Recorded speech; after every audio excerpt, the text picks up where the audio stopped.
So, pasensya na kayo kung nakikita nyo nakapantulog pa si Ma'am Shilis dahil taglamig ngayon dito sa Australia. Char. So, dahil hindi naman ako haharap sa customer, nakatago lang ako. Yan, kaya nakapantulog pa si Ma'am Shilis. So, tara, start na tayo. So guys, again, it's me. Ito ang yung ka-Ma'am Shilis. So, seryoso na dito si Ma'am Shilis. May nag-chat pa, kamote. Yung seryoso na ako na nag-vlog dito, tas biglang may nag-chat. Ulit na naman.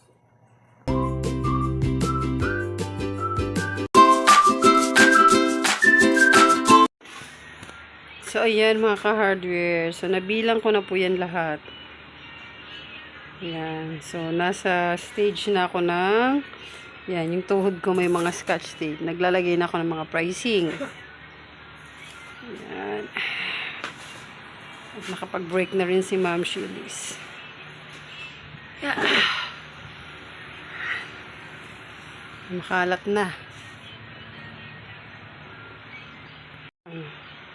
Pag nalagyan ko na ng pricing, yung iba for display, yung iba ilalagay sa mga box niya. Yan. Yan. Yung iba, dito ko nilalagay. Yan.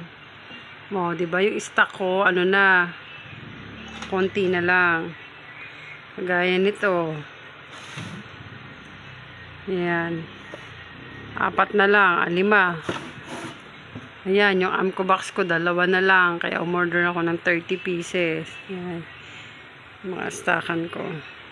Ayan. So, ito yung resibo. So, pakita ko sa inyo yung sample. Ayan, mga resibo. Ayan.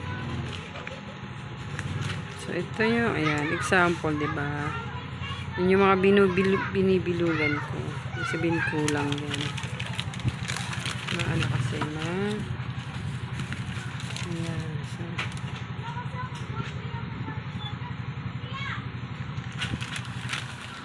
sabi, ayan. Ayan. Ito yung example. Maano.